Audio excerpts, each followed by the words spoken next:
اهلا السلام عليكم مساء الخير. اليوم رانا في اليو في الولاية دو باتنا avec docteur Tarek Benzeroual, enseignant, chercheur à la faculté de la langue, département de langue française, faculté des lettres et langue étrangère de l'université de Batna 2. الأستاذ المعروف الأخضر شكرا. أنت اليوم تعرف باسمك أنت؟ عبد النور. عبد النور كيفاه؟ ساسي. ساسي والله نقدم روحي. ما ادريش c'est la vie. Bon أنا اسمع je suis le responsable de la discussion et le montage de la vidéo. Ma présence n'est pas tellement importante puisque العمل اللي قام هنا. Le sujet تاع اليوم parce que درنا la vidéo il y a quelques jours أنا وأستاذ طارق. Puis il y avait des gosses, une famille qui avait l'air d'être noble في la librairie تاع واحد الانسان داو عندنا الحس كي جيت ندير المونتاج لقيتها عرس. J'étais obligé de le faire puisque ça reflète un manque de civisme de certaines personnes. Voilà. Il faut respecter généralement كي واحد يدير ما فيديو ولا discussion, il faut jamais déranger. Anyway, on attendant des jours meilleurs. Alors le sujet de la discussion c'est la littérature algérienne écrite en langue française ou d'expression française, puisque le stade c'est-à-dire la vidéo à partir de maintenant, je pense qu'il serait préférable qu'elle soit en langue française, c'est mieux. Alors qu'est-ce que la littérature juste comme définition? Alors, salam alaikum. Merci Monsieur Ahmed pour cette invitation. Merci l'Akhdar d'être aussi avec nous. C'est un plaisir d'être Abd Nour Oulidi. Donc, pour définir la littérature, il est très difficile. C'est-à-dire, aujourd'hui, la littérature, elle est en perpétuelle mouvance, changement, et il serait, je dirais, il serait très difficile de la définir. Je dirais que beaucoup ont tenté de la définir, mais c'était des définitions très brèves pour toute production écrite avec, on va dire, une dimension esthétique. Alors que la littérature, d'abord, elle est orale avant qu'elle soit écrite. Donc, c'est par transmission qu'elle est devenue une littérature écrite, donc à caractère ou reposant sur une dimension esthétique. Une définition définitive, j'allais dire, je pense pas qu'on pourra mettre le doigt facilement sur ce concept. Je préfère éléments définitoires, c'est-à-dire ce sont des tentatives de définition, mais une définition finie, je ne sais pas. Mazel. Personnellement, si je devrais la définir, je dirais toute production ayant une dimension esthétique, donc que ce soit orale ou écrite, voilà. Est-ce qu'on peut dire qu'on a une littérature algérienne? Bien évidemment, oui.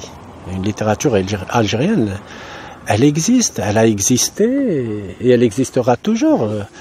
De tout temps, nous avions eu des talents qui ont marqué l'histoire de la littérature universelle. Je pourrais, c'est-à-dire, faire remonter cela vers la fin du 19e siècle avec Mohamed Barrahal, c'est-à-dire le premier qui a écrit une nouvelle natif de Nadroma, wilaya de Tlemcen. Donc, il est algérien alors. Oui, il est algérien, c'est-à-dire, ça c'est pour dire encore une fois que, donc il a écrit cela en 1890, donc on est au 19e siècle, les frontières algériennes de nos jours existaient déjà.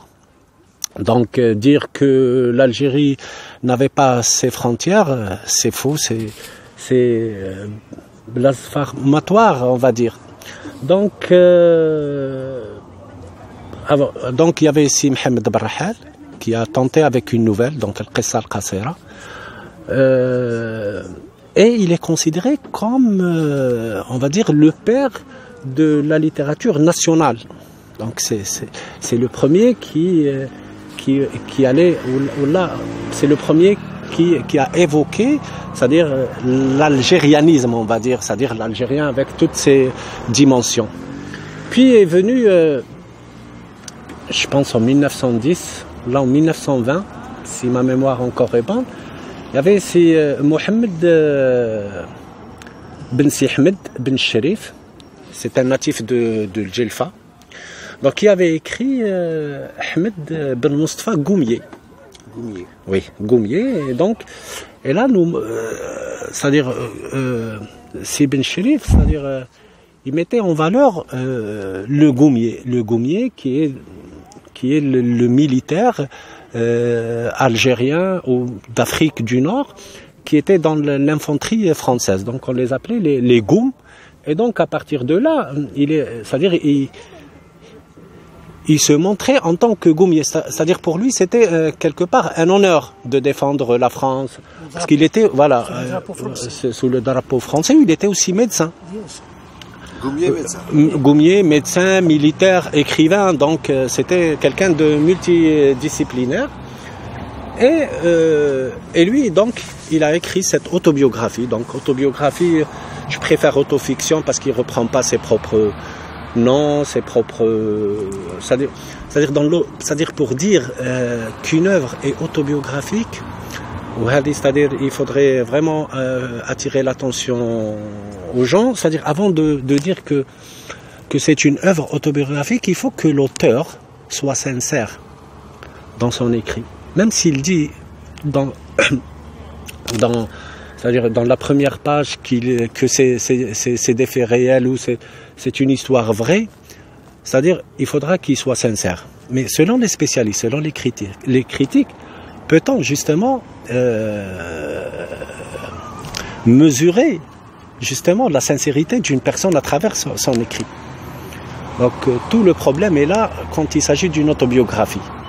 Donc je préfère dire autofiction, même s'il y a des éléments autobiographiques présents, donc je reste dans l'autofiction. Donc c'est une autofiction dans laquelle il revient un petit peu sur son parcours de médecin, de militaire, etc. Ils sont d'une famille aussi noble à l'époque, donc leur père c'était des cadis, donc oui, le qadi. C'est le caïd. Une question se posait. Oui. 1890, c'est-à-dire 60 ans après l'occupation. Oui. C'est-à-dire la France enseignait déjà dans sa langue.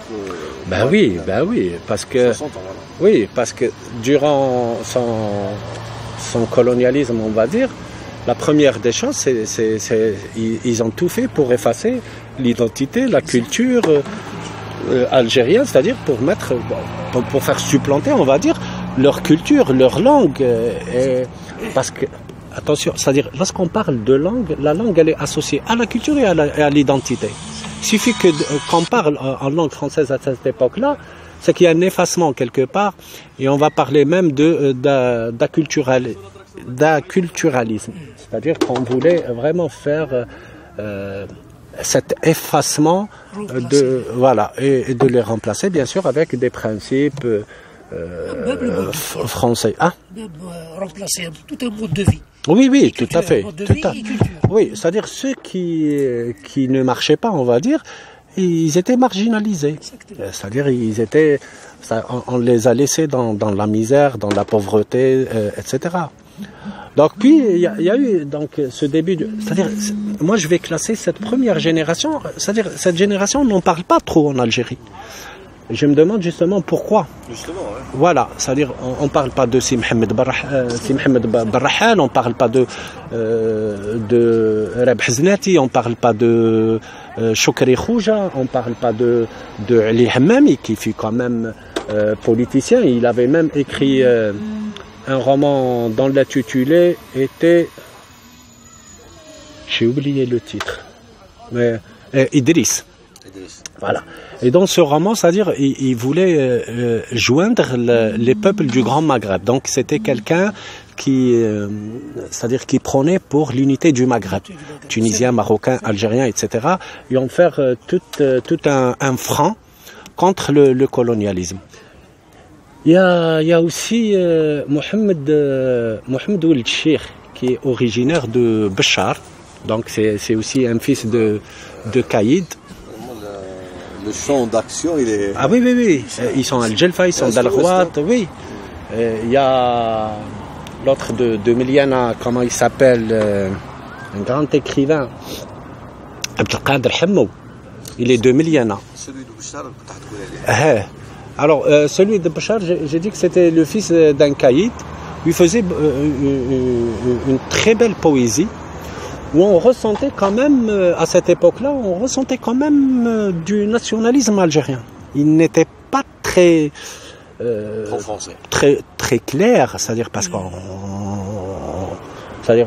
avait peut-être peur de censure, peut-être c'est pour échapper à la censure, donc on écrivait, mais on faisait allusion, c'est-à-dire avec beaucoup de métaphores, beaucoup de symboles et tout.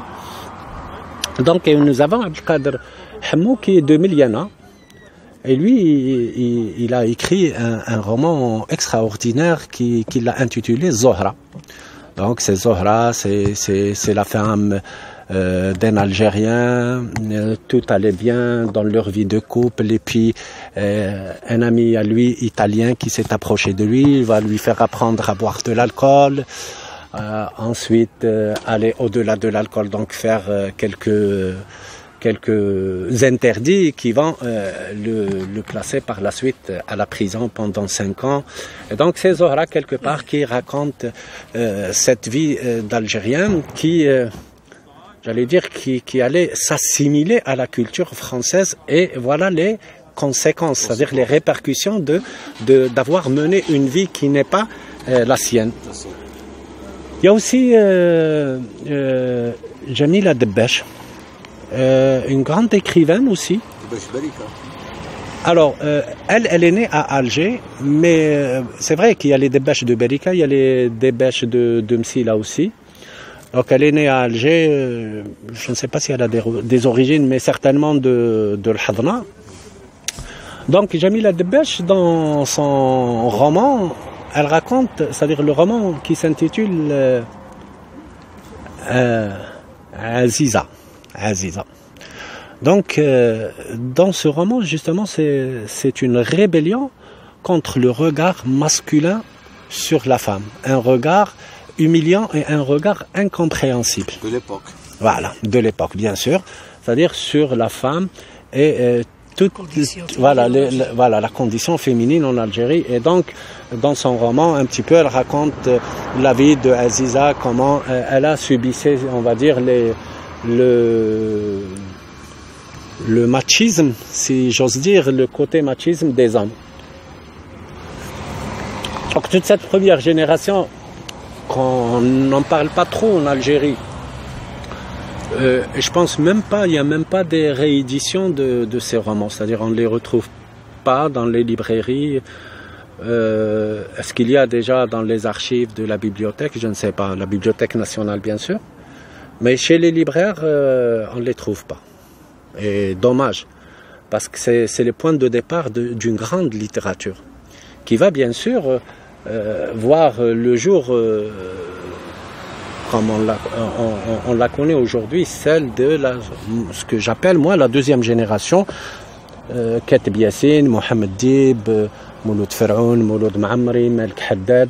Cette deuxième génération qui a vu le jour à partir justement de 1945. Donc 1945, c'est une date, voilà, le choc, le 8 mai et c'est-à-dire toute la tragédie qu'a subi les Algériens. Donc cela a créé un sursaut intellectuel chez nos écrivains. Donc entre autres, donc Mouloud Fer'oun avec Le Fils de pauvre, Kateb Yassine, Nejma, vous voyez, c'est-à-dire, donc on est dans le centre avec Mouloud Ma'amri, La colline oubliée, et L'opium et le bâton. En fait, La colline oubliée, elle a été transposée au cinéma, mais en langue berbère. Voilà, mais L'opium et le bâton avec Rouish de Mustafa Kateb, donc c'est un film quand même qui a réussi. Donc dans la Kabylie, il y avait Mouloud Ma'amri, il y avait Mouloud Fer'oun. Donc à l'est, nous avions Melk Haddad et Katb Yassine. Et à l'ouest, bien sûr, le grand Mohamed Dib avec sa trilogie Algérie. Elle est de Cherchel, donc oui, elle est du centre. Ma question simplement. Oui. Est-ce que la littérature coloniale, algérienne Oui. bien sûr, Oui. Non, non, non, non. Hey, la jonction. خاطر هو هضر على كاتب ياسين مولود مامري سي لي زيكريفان تقدر تقول بعد حتى يقولوا على بعد الاستقلال يعني Ah oui, oui, non, c'est-à-dire que cette deuxième génération, elle ne s'est pas arrêtée avec l'indépendance. Ils ont continué, mais après, il y a eu des penchants. Mais ma question, est-ce qu'il y a une continuité dans la littérature d'avant, Oh non. au début, Oui. Alors. avec celle de Katb Yassine Mouloud Mambri? Non, non, justement, c'est-à-dire, on qualifie cette littérature de littérature contestataire, une littérature de combat. De combat. Voilà, ça c'est-à-dire, pour reprendre un petit peu la trilogie de Mohamed Dib, La Grande Maison, l'incendie et le métier à tisser. Donc dans cette trilogie, j'avais expliqué la dernière fois, Ahmed, que l'incendie qui est sorti en août, je pense le mois d'août 1954, est une métaphore prémonitoire de la révolution qui va voir le jour novembre 1954. Prophétie. Voilà, c'est une prophétie qu'il avait faite.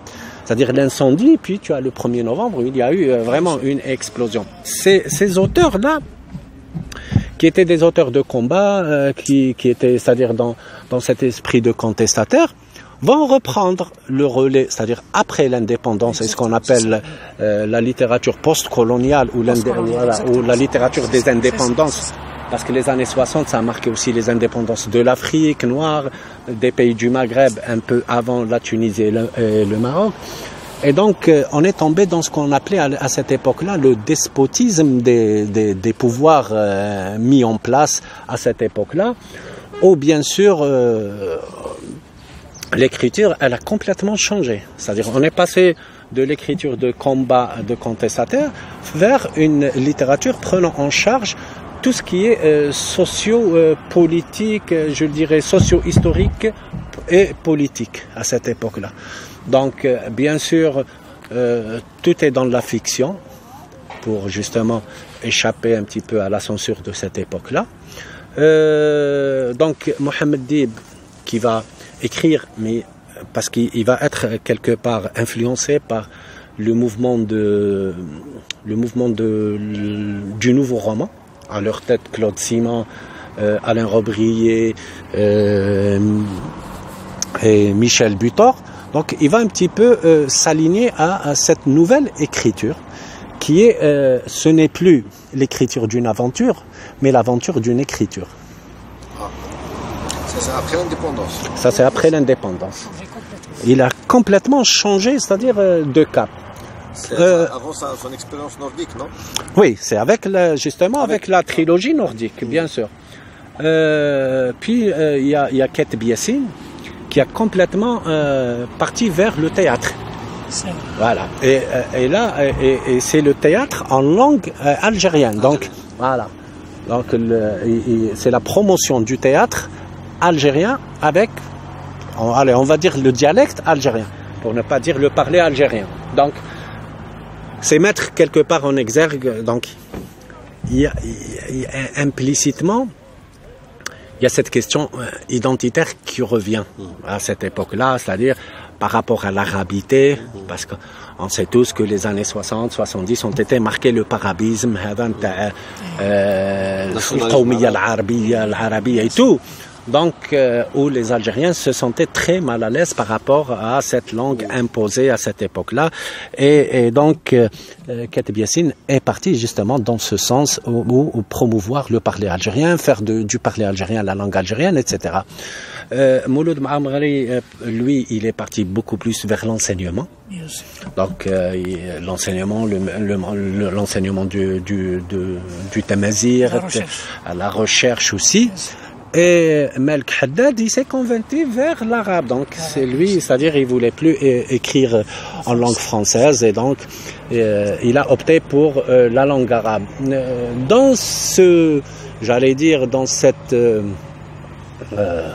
turbulence, on va dire, littéraire, il y a certains auteurs qui ont émergé, Rachid Mimouni, Rachid Boujedra, surtout avec la répudiation, Tahar Wattar, Abdelhamid Ben Haddouga, etc. Donc, c'était des écrivains quand même qui ont beaucoup de talent. Voilà, oui. Donc, en langue française, donc c'est Rachid Mimouni, Rachid Boujedra, beaucoup plus. Rachid Mimouni, Tambeza, le fleuve détourné. Donc, Assia Jabbar, je vais la laisser avec c'est-à-dire la littérature féminine. Donc, et nous avons Rachid Boujedra justement avec la répudiation. Donc, Rachid Boujedra, c'est-à-dire qui a écrit la répudiation et qui est lu de plusieurs manières. Parce que le texte littéraire, en fait, c'est un texte polysémique et chacun l'interprète à sa façon. Donc, cette polysémie fait que la répudiation, c'est lorsque Rachid Boujedra, à un moment donné, il voulait répudier la langue française pour aller vers la langue arabe. Et en même temps, c'est-à-dire la répudiation, c'est parce qu'il a été affecté par le divorce de ses parents, c'est-à-dire sa maman a été divorcée par son père. Et donc, il revient un petit peu sur ce mal qu'il a vécu. Donc, c'est une génération qui dit tout le mal que vivaient les Algériens, c'est-à-dire le manque de liberté, le manque de justice aussi sociale, etc. Donc finalement, le bonheur tant attendu n'est pas arrivé. Parce que 62 pour tout individu, pour toute la société algérienne, on attendait, c'est-à-dire la fin de l'indépendance, c'est-à-dire pour justement vivre son bonheur, vivre c'est-à-dire tout ce qu'on n'a pas vécu avant, durant le colonialisme. Mais finalement, ce n'était pas le cas. Et voilà. C'est une caractéristique dans toute la littérature, soi-disant révolutionnaire, puisque oui, face à la réalité, c'est la déception, le malaise. Tout à fait. Quand on est à mi-chemin de quelque chose, voilà. Mm-hmm. Et bon, revenons à la littérature féminine. D'accord. La littérature féminine, bien sûr, on a parlé tout à l'heure de Jamila Debech, qui est quand même mise dans les oubliettes. Et puis en 1958, avec les Alouettes naïves, Assia Jabbar sort de l'anonymat pour justement écrire un roman extraordinaire. Et donc, c'était son premier roman. C'était son premier roman, Les Alouettes naïves, je pense en 1958.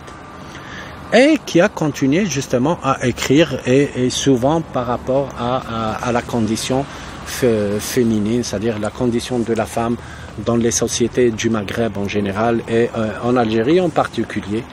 On revient sur des histoires racontées par des femmes, donc elle fait parler des femmes qui ont subi, c'est-à-dire que ce soit pendant le colonialisme ou bien, c'est-à-dire au sein de leur même famille, c'est-à-dire une femme divorcée, comment elle est rejetée à l'époque par la société, comment elle n'a pas sa place, comment elle est vue, les châtiments, on va dire, de tout le monde contre elle. Les temps ont changé, hein? Depuis, oui. Ah oui.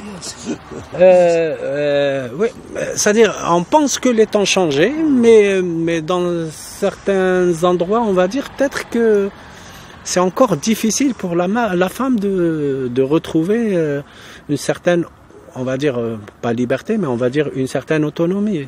C'est-à-dire, le cas de Melika Mqaddam, c'est-à-dire que c'est une fille qui est née à Qnadsa, donc la même ville de Yasmina Khadra, donc ils sont issus de la même ville, et elle raconte justement dans ses romans, elle qui est quand même néphrologue, donc chef de service, hôpital de Montpellier, donc où elle va laisser tomber son métier pour justement adhérer à la littérature et raconter justement tout le mal qu'elle a subi en étant enfant, à l'âge de 6 ans, 7 ans, en Algérie, bien sûr. Elle est née à Knetsa, où elle obtenait de très bons résultats, mais son père était totalement indifférent vis-à-vis de ses résultats, alors que son frère... Voilà, non, c'est-à-dire, il ne la calculait même pas. Ah.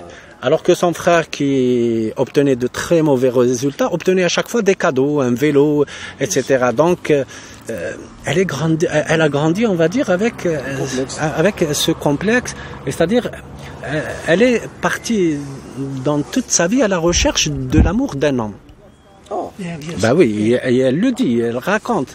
C'est-à-dire pour combler justement ce manque d'affection parentale. Et donc, elle va faire médecine à Oran, où elle va rencontrer Saïd en tant qu'étudiante. Elle a eu avec lui une aventure, etc., etc. Elle a écrit à propos de cette aventure. Ah? Elle a écrit à propos de cette aventure. Oui, elle en parle ouvertement. C'est-à-dire même... C'est intéressant. C'est même très intéressant. Dans l'un de ses romans, elle fait tout un reproche à son père. Ah bon? Ah oui, oui, elle le dit, mais clairement et cruellement parfois. Oh. Voilà, c'est-à-dire où elle dénonce les pratiques de certains pères vis-à-vis de... Oui, elle a raison. Hein. C'est normal, c'est normal. Vis-à-vis de la société. Parce que bien sûr. La société traditionnelle, par exemple, les sociétés traditionnelles. Oui, l'homme ou le garçon qui prime. Ah oui, oui, oui. Oui, bien sûr. La fille au second ou au troisième. Oui, là je pourrais même raconter le roman de Tahar Ben Jelloun, l'histoire de Ahmed Zohra, donc l'enfant du sable. C'est-à-dire c'est un roman où c'est-à-dire il évoque une histoire qui s'est déroulée au Maroc, dans les coins les plus éloignés au Maroc, où un comtesse il pouvait avoir un garçon, c'est-à-dire le 8e était une fille, et donc il va se mettre d'accord avec la sage-femme pour qu'elle annonce à tout le village qu'il a eu un garçon, alors que c'est une fille. Il va l'appeler Ahmed, Mohamed, donc il va faire toute une fête. Oui, je suis un homme, moi. Attendez, il n'a pas mesuré les répercussions, les conséquences plus tard. Quand cet enfant a grandi, donc... pour cacher la honte. Voilà, donc... Toujours dans les sociétés traditionnelles, donc donc c'est la fille qui a grandi en tant que garçon dans la société, il s'est avéré que c'était une fille. Et tous les problèmes psychologiques, j'allais dire même psychopathologiques, qui vont générer à partir d'un tel comportement. Voilà, donc pour dire aussi que les pères d'avant, c'est-à-dire avaient honte quand ils avaient une fille. J'ai toujours un problème sur la littérature. C'est pas pour de dire quelle est la littérature ou comment on construit une littérature. Une œuvre ou la littérature? La littérature, dans une société, comment on construit une littérature? C'est une question d'échelle, je pense. À l'échelle d'un système sociétal, comment c'est ça? Bien sûr, parce qu'on passe un village à une société, que ce soit... Oui, après la littérature, ça pourrait commencer par... qui va se transformer par la suite à une narration assez consistante et qui va refléter telle société, là où il s'était passé le fait divers. Et puis, c'est-à-dire que cette littérature, elle se produit à partir aussi j'allais dire, de lecture. Une lecture sur une lecture qui va, par la suite, nous amener vers ce qu'on appelle l'intertexte, Tanas. Donc, voilà. Donc, chaque texte puise d'un autre texte pour se construire et en faire un autre texte. Et je pense que, c'est-à-dire que la construction d'une littérature, c'est à travers l'émergence d'écrivains, d'auteurs, de créateurs qui vont tenter chacun de son coin raconter comme je disais, peut-être un fait divers qui va devenir une fiction si on lui ajoute quelques éléments fictifs, etc. Et puis on fera de cette littérature la littérature de la nation X. Parce que là, pourquoi j'ai posé cette question? Parce que toute la littérature, par exemple, gréco-romaine, est partie par la légende.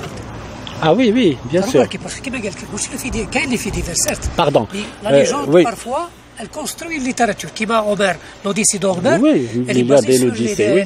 l'engagement de l'humain avec Dieu ou les dieux Oui. de jadis. Mhm. Parce que, surtout De la toutes légende. les façons, toutes les littératures demandent, si vous voulez, on y trouve des mythes. Certes, exactement. Il n'y a pas une littérature sans mythe. Et là, vous me rappelez un petit peu, j'ai oublié Taous Amrouche, la famille Amrouche. Voilà, Bien sûr. de confession chrétienne. Donc nous avons Fatma Ait Mansour.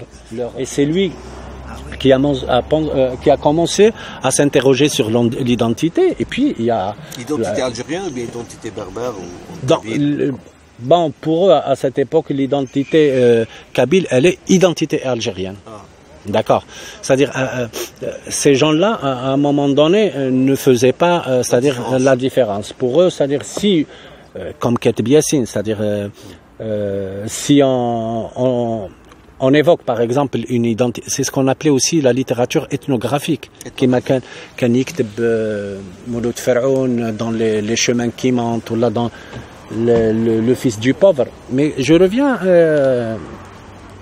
le Taous Amrouche, Marguerite Taous Amrouche, c'est la pionnière du conte berbère.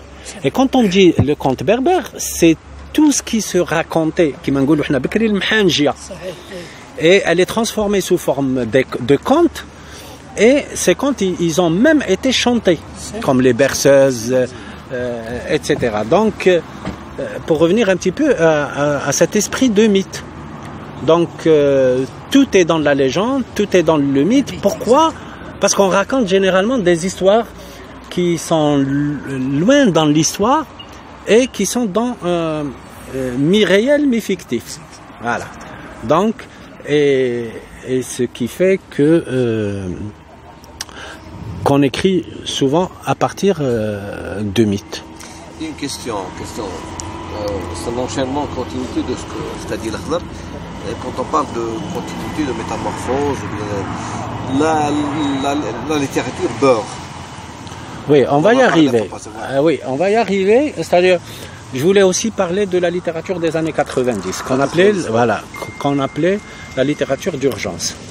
Vu la décennie noire, c'est-à-dire beaucoup d'écrivains c'est-à-dire il y a l'émergence de beaucoup d'écrivains parce qu'ils devaient raconter l'Algérie des années 90 que tout le monde ignorait à cette époque-là. Même nous, en étant algériens, on était en Algérie, mais on ne savait pas réellement ce qui se passait. C'est-à-dire que c'était pour nous quelque chose de... Voilà, exactement. Et donc des auteurs, c'est-à-dire même de l'autre côté de la rive, les gens attendaient avec soif, c'est-à-dire ce qui se passe en Algérie. Donc il y a eu l'émergence donc de Yasmina Khadra, de Meissa Bey aussi, qui va faire parler, c'est-à-dire justement des personnages féminins et tout ce qu'elles ont subi durant cette période. On parlait tout à l'heure de la police islamique, islamiste, on va dire, pour ne pas faire l'amalgame. Donc, attention. Voilà, justement.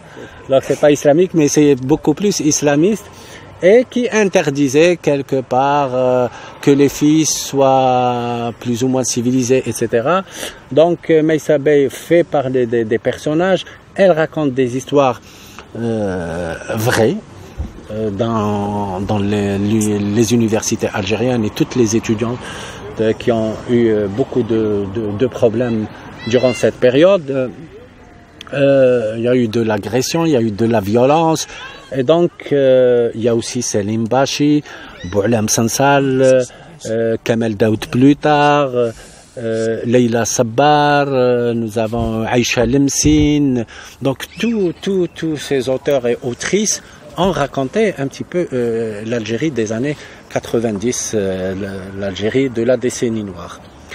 Donc pour revenir un petit peu à la littérature beurre, cette littérature, donc on l'appelle beurre, mais jusqu'à présent, c'est-à-dire on ne lui trouve pas un qualificatif. Pourquoi? Parce que le centralisme arrogant de la France ne les admet pas dans la littérature française. C'est des auteurs qui sont nés en France, qui sont d'origine algérienne ou autre, marocaine ou tunisienne, ou bien certains auteurs qui sont partis très jeunes, ayant grandi en France. Donc, je citerai comme ça Feyzaguène, qui a écrit un roman très très intéressant.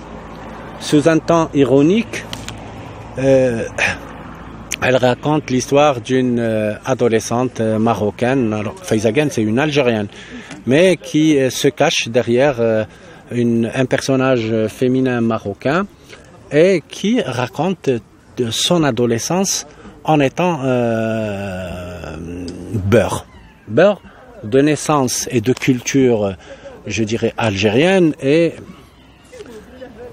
de naissance française. Donc on est né en France, mais on est éduqué de manière algérienne ou marocaine ou tunisienne. Donc il y a un déchirement. Il y a un déchirement d'identité, de culture, et donc on ne sait pas si on est sur la bonne voie ou non. Donc Kif Kif demain, donc elle écrit Kif avec 2 FE, donc dans l'argot français qui veut dire j'aime. Donc Kif Kif demain, donc je ne sais pas s'il y a un jeu de mots, c'est-à-dire Kif Kif demain Kilium Kirdoua, ou bien demain sera meilleur peut-être, voilà, j'aime demain, c'est-à-dire elle attend demain. Est-ce qu'elle attend qu'elle soit adulte pour s'affirmer, pour confirmer ce qu'elle est, donc c'est un déchirement quelque part identitaire. Azouz Begag aussi, qui a un parcours aussi excellent, il a écrit Le Gant de Chaba, donc il raconte un petit peu l'histoire de la première génération d'émigrés, quand ils étaient placés dans des banlieues, dans des bidonvilles tout autour de Paris. Donc il raconte un petit peu ça parce que lui, il a grandi justement dans les bidonvilles pour arriver par la suite à être conseiller dans le gouvernement de Sarkozy. Donc c'est quelque chose quand même. Donc il a eu un parcours extraordinaire. Donc il s'est converti à la littérature et donc il raconte, il a écrit pas mal de romans. Le seul que j'ai lu, c'était Le Gant de Chaba, donc dans lequel raconte vraiment la misère de la première génération. Les premières générations des émigrés. Il y a aussi Nina Bouraoui qui est partie très jeune, d'ici donc pour s'installer en France et elle, par contre, elle raconte un petit peu comment elle a grandi dans l'interdit, etc. Il y a qui d'autre, je pense, Leila Belroul, dont je n'ai pas lu ces romans, j'ai pas eu l'occasion de les lire. Je connais 2 noms. Voilà à peu près cette littérature, je dirais très riche. Ce qui s'est passé dans l'histoire de l'Algérie. Oui, très riche, différents thèmes. J'ai une question là, j'ai posté hier un texte écrit en arabe. Issu d'une interview avec Katib Yassine, le feu Katib Yassine, là où il disait qu'il avait fui la France puisque ses œuvres ont commencé à être politisées par la France, par certains élites françaises, par une certaine élite française pour œuvrer contre l'Algérie, contre l'Afrique et tout. Oui, c'est-à-dire si on se laisse faire. Il a refusé d'être manipulé. Tout à fait, oui. Katib Yassine, il a toujours été algérien. Il a défendu l'algérianité. Et attention, nous avons oublié de parler on a parlé des Algériens qui sont nés en France. On n'a pas parlé des Français qui sont nés en Algérie et qui ont formé l'école d'Alger dans les années 30-40 comme ça. Albert Camus, Jean Sénac, Rossmann, etc. Et dont les Algériens ont refusé d'y adhérer. Parce que si on revient un petit peu, voilà, parce que si on revient un petit peu à Albert Camus, c'est un écrivain qui a eu le prix Nobel en 57 sur l'ensemble de ses œuvres ou de son œuvre. Mais c'est quelqu'un qui aimait tellement l'Algérie, mais l'Algérie française. L'Algérie française. Voilà. Donc, beaucoup d'auteurs, et entre autres Katb Yassine, n'ont pas adhéré à cette école. Donc, et puis, on voulait l'utiliser plus tard, après l'indépendance, par rapport à certaines déclarations. Mais il a su toujours se défendre. C'est lui d'ailleurs qui disait de la langue française que c'est un butin de guerre. Ghanim Tharb. C'est-à-dire, je l'ai et je la manipule comme je veux. Et voilà, c'est ça. C'est-à-dire, il fallait, aujourd'hui, c'est-à-dire, il faut faire la part des choses. C'est-à-dire, la langue, c'est la langue, mais le français en tant que on n'est pas francophile, mais on peut être, c'est-à-dire francophone, on peut apprendre avec la langue française, etc. Donc, est-ce que la position, je m'excuse, j'ai tendance à dominer un peu. Est-ce que sa position, la position de Katb Yassine, comparant à la position d'autres, comme si on compare par exemple position vis-à-vis de la France, vis-à-vis d'une certaine France. D'une certaine France. Arrogante. Si on compare la position de Katb Yassine, Asia Djebar, Yasmina Khadra et Kamel Daoud. Qu'est-ce que vous en pensez? Par rapport à la France? À cette certaine France qui cherche à manipuler un peu les positions C'est pas une question politique parfois. Non, c'est-à-dire, bon, je préfère ne pas parler pour le moment de Kamel Daoud. Je dois faire. Oui, ok.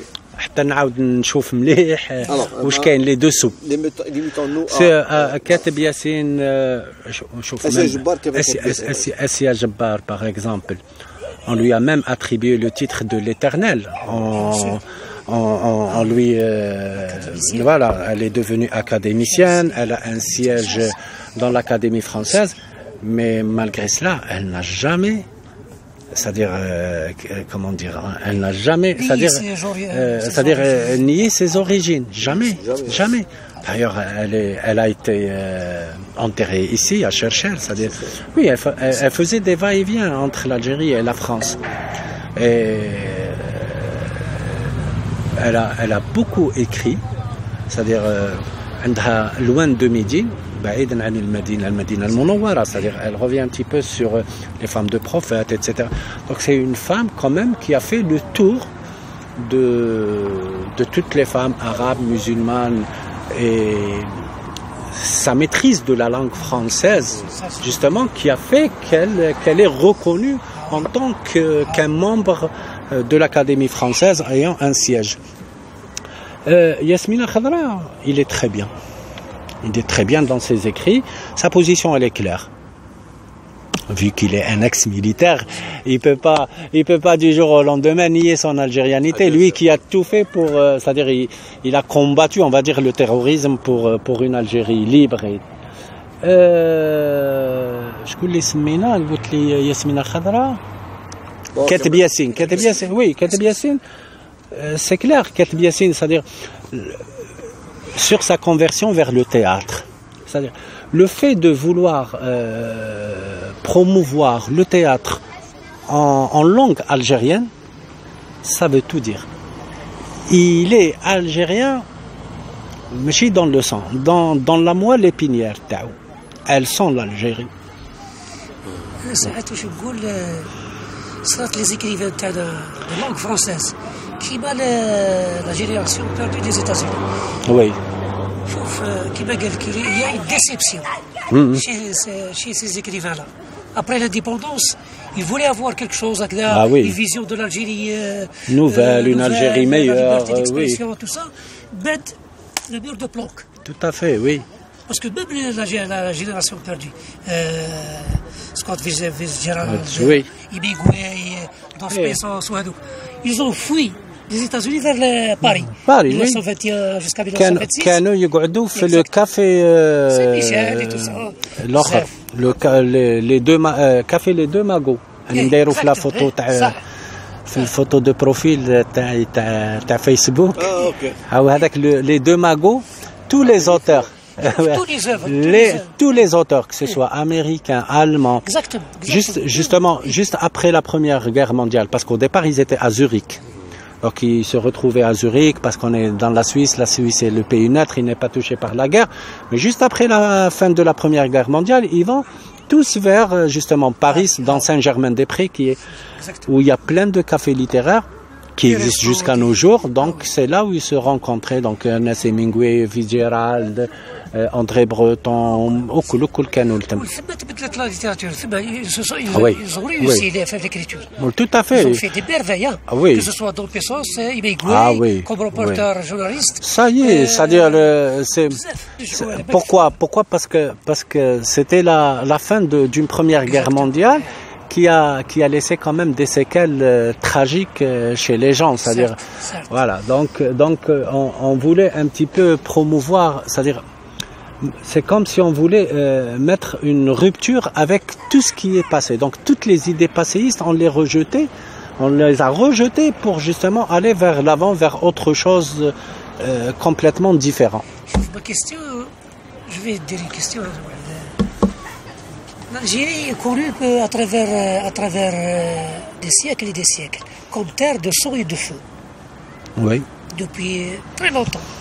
Depuis les Romains. Est-ce que, dans la littérature algérienne, est-ce qu'on trouve cette charge de contestation et de refus et de mépris?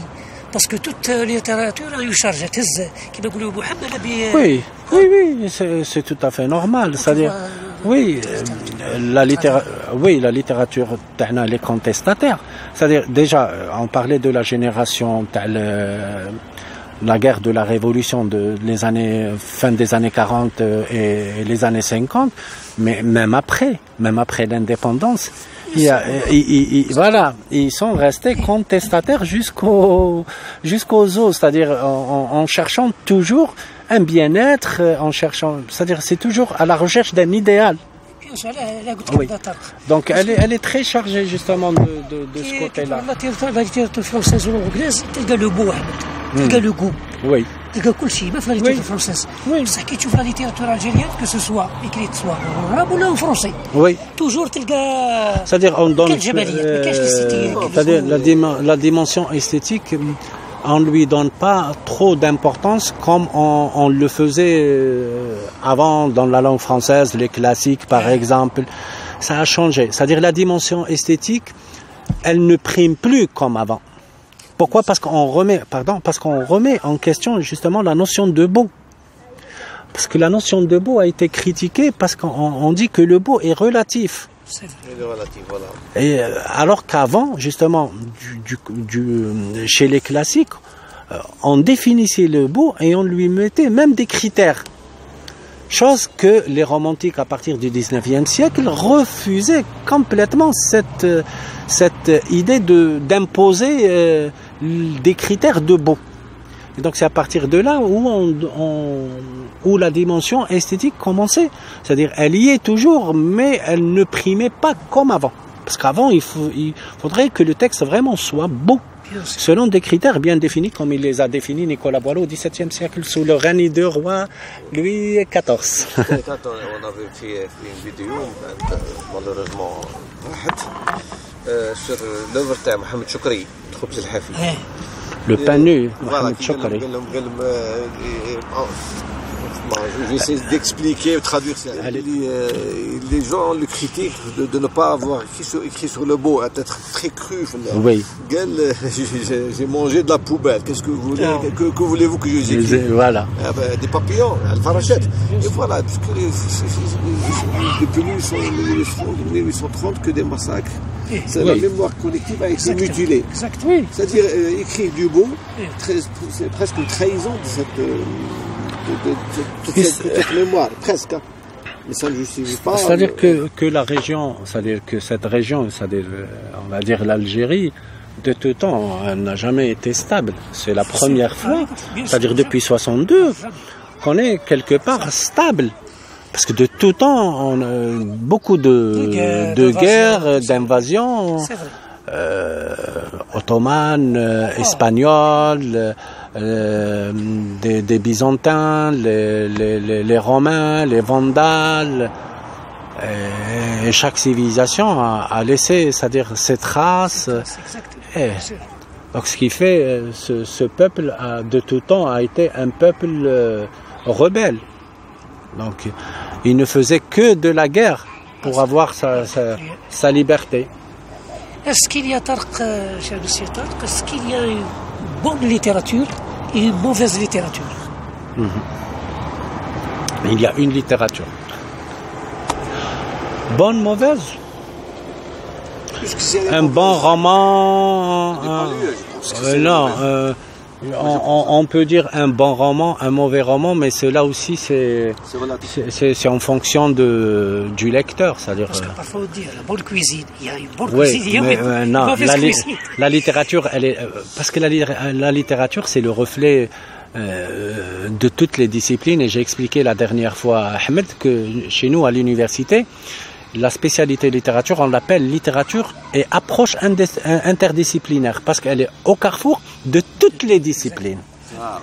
Donc pour dire qu'elle est mauvaise ou elle est bonne, non, il y a une littérature. Après, ça dépend de l'appréciation par rapport à la lecture romanesque. Chacun apprécie telle ou telle œuvre, ça c'est subjectif. Oui. C'est-à-dire, le genre, actuellement, il y a 3 genres qui dominent toujours. Donc, le théâtre, la poésie et le roman. Beaucoup de genres ont existé selon des contextes bien déterminés.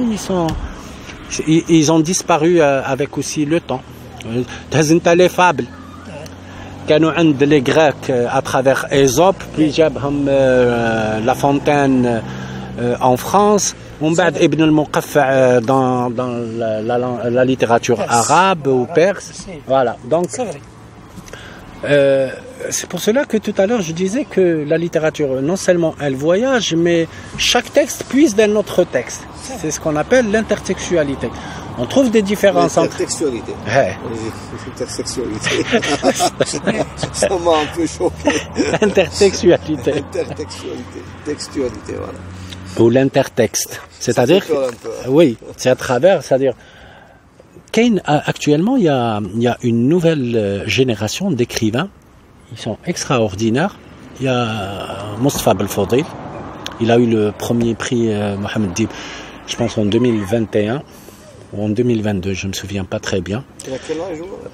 Il a notre âge, mais c'est quelqu'un qui écrit très bien, mais complètement différemment. Il y a Hajar Bali aussi qui a écrit Écorce. Lui, il a écrit Baudurait. Regardez, Baudurait, c'est un titre en anglais. Le texte, il est en français. À l'intérieur du texte, il y a des poèmes en arabe de Mahmoud Darwish. Traduit, bien sûr. Non, c'est en arabe. Et il a utilisé des photos à l'intérieur du roman. Alors, comment allons le classer selon, c'est-à-dire le genre? Est-ce que c'est de la poésie, est-ce que c'est du roman, ou est-ce que du théâtre? Est-ce que c'est de la photo? Même la littérature algérienne, ou surtout arabe. On ne peut pas sortir du cadre de la littérature universelle.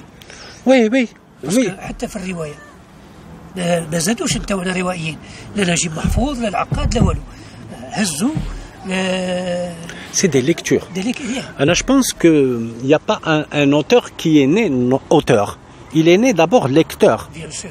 C'est-à-dire, avec cette fréquentation, on va acquérir une certaine, je dirais, une certaine sensibilité, déjà, dans l'acquisition de ce qu'on a lu, et de le reproduire par la suite, dans un écrit.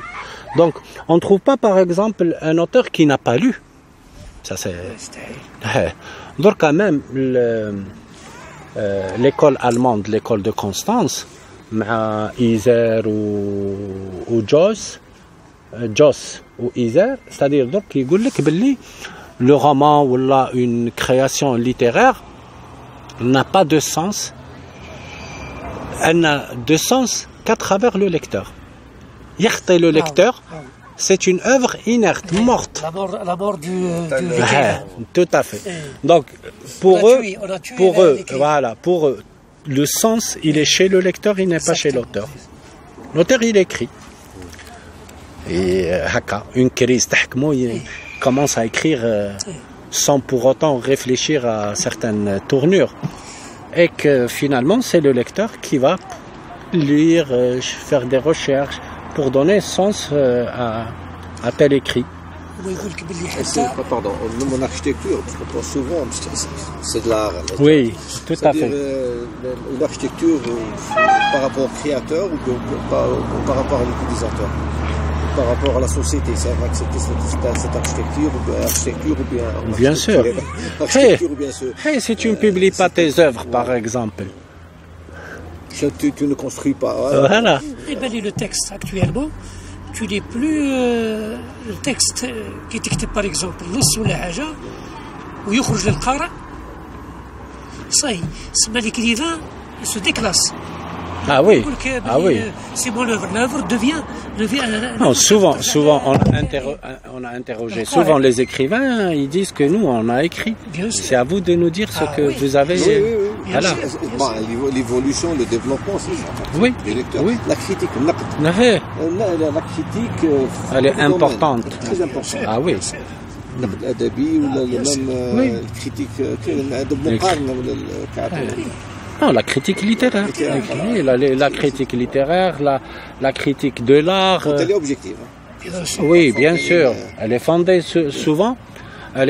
souvent sur des critères. C'est-à-dire, on vient pas comme ça critiquer. Est-ce qu'on a une école de critique littéraire en Algérie? Une autre vidéo. هذا c'est un autre sujet. داخليه من بعد نديروا. الوحيد اللي قدر يخلق مدرسة نقد هو عبد الملك مرتضى رحمة الله عليه. ونعرف العرب في اللغة يعني في العربية في الأدب العربي الوحيد إلى حد الآن اللي عنده حاول يخلق مدرسة في النقد الأدبي. وراه بزاف يعني ودابا بزاف على شكل يتبعوا. في la littérature française. كانت كريستيان عاشور. Elle est en Algérie ou là? كانت في la fac d'Alger. Où je pense, donc elle est partie à la retraite il y a quelques années, qui a fait quand même quelques critiques littéraires assez intéressantes. Mais sans cela, c'est-à-dire que chez nous aujourd'hui, la critique, elle est devenue c'est-à-dire elle est devenue plus universitaire, elle n'est plus journalistique. Thèse de doctorat. Voilà, donc la critique, elle est universitaire. Sous des approches bien déterminées, approche sociocritique, approche psychanalytique à chaque fois. Il y a une approche par exemple génétique, socio-historique, sociologie de la littérature, avec la narratologie elle-même. Il y a beaucoup d'approches, c'est-à-dire la thématique. Il y a plusieurs approches, donc la critique, je pense qu'elle est beaucoup plus universitaire que avant. Elle était aussi journalistique, mais la critique journalistique souvent elle est pour la promotion d'un livre, donc elle a un caractère, je dirais, commercial. Biaisé alors. Tout à fait, tout à fait. نحبوا نطلعوا كتابكم نحبوا نهبطوه. Parfois idéologisé. C'est ça. Ça se dit idéologisé. Oui, c'est-à-dire si l'écrivain, c'est-à-dire ne s'aligne pas à l'idéologie de l'État. Du journal. Voilà, c'est ça. Dernière question. سماح. عبته هنا. هو جوستومون عبته هنا. مليحة البلاصة. نهضروا على حاجة. بيان سور. مليحة البلاصة. اللي فهمنا باغي bien positionné pour bien analyser la chose. Être éclairé sur le conflit entre l'écriture, la littérature écrite en français et en arabe. هذه la dualité اللي بين les écrivains في la société algérienne. Oui, كاينة هاد la dualité كاينة. Oui. C'est-à-dire هي beaucoup plus. المنطلق يعني بديت كيفاش c'est de la littérature. Elle est algérienne, que ce soit elle est écrite. Voilà, parce que c'est après 62. On a un autre esprit. c'est idéaliser la langue arabe, faire de l'arabe un certain nationalisme, un certain... Elle a été imposée, la langue arabe. Elle a été imposée, qu'il faut dire.